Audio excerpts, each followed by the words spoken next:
সরকারের কাছে এটাই দাবি থাকবে যে হাওর এলাকার জন্য, বিস্তীর্ণ বাংলাদেশের হাওর এলাকার জন্য যাতে বিশেষ বরাদ্দ রাখে, বিশেষ পরিকল্পনা রাখে।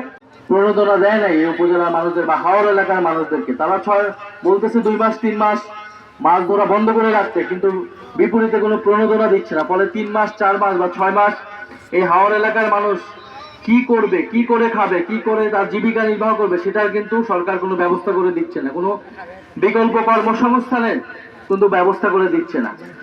আমরা জানি হাওরে পাহাড়ি ঢলের পানি যদি আগে নেমে আসে বা যদি ভারত থেকে বেড়িবাঁধ সুইচ গেট ছেড়ে দেয়, তাহলে পাহাড়ি ঢলের সব পানি এসে অনেক সময় আপনাদের ফসলের যে ধানি জমি, সেই আগাম বন্যার কারণে সেই ধান নষ্ট হয়ে যায়, ফসল তুলতে পারেন না আপনারা।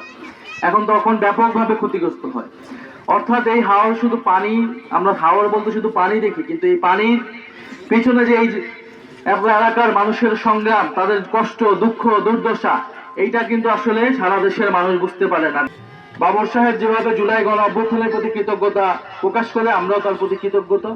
কিন্তু আমাদের দুঃখ লাগে যখন উনি যেই দল করেন, বিএনপি, এখন যারা ক্ষমতায় আছে তারেক রহমানের সরকার, যে তারেক রহমান লন্ডনে ছিলেন, দেশেই থাকতে পারেন নাই উনি, এবং তিনি দেশে আসলেন, ক্ষমতায় গেলেন কিসের মাধ্যমে? এই যে জুলাই অভ্যুত্থানের মাধ্যমে। এই যে ছাত্ররা ঢাকা শহরে সহ বাংলাদেশে আন্দোলন করলো, এটার কারণে। কিন্তু তার দলের বিভিন্ন নেতারা আমরা দেখি জুলাই আন্দোলনের বিরুদ্ধে নানা ধরনের কথা বলে, নানা ধরনের জুলাই আন্দোলনের প্রতি কোনো কৃতজ্ঞতা প্রকাশ করে না। এবং এই জুলাই অভ্যুত্থানের অন্যতম দাবি ছিল যে দেশটা সংস্কার হবে, দেশটা পরিবর্তন হবে। হাসিনা যেভাবে দেশটা চালাইছে, আমরা আর কাউকে সেভাবে দেশটা চালাইতে দিব না। আপনারা দেখছেন ঢাকায় পুলিশ কিভাবে গুলি করছে ছাত্রদেরকে। ফলে আমরা চাইছি এমন একটা পুলিশ ব্যবস্থা তৈরি করতে, যে পুলিশ ছাত্রদের বা কাউকে অন্যায়ভাবে আর গুলি করবে না, এবং পুলিশ দলীয়করণ হবে না। দেখেন, পুলিশের পোস্ট, পদবি, প্রমোশন, নিয়োগ, এর ম্যাক্সিমাম হচ্ছে রাজনৈতিক বিবেচনায় নির্ধারিত হয়। পুলিশ যদি রাজনৈতিক নেতাকর্মীর বাইরে কথা শুনে, তাহলে তাকে বদলি করে দেওয়া হবে, তাকে বান্দরবনে পাঠিয়ে দেওয়া হবে।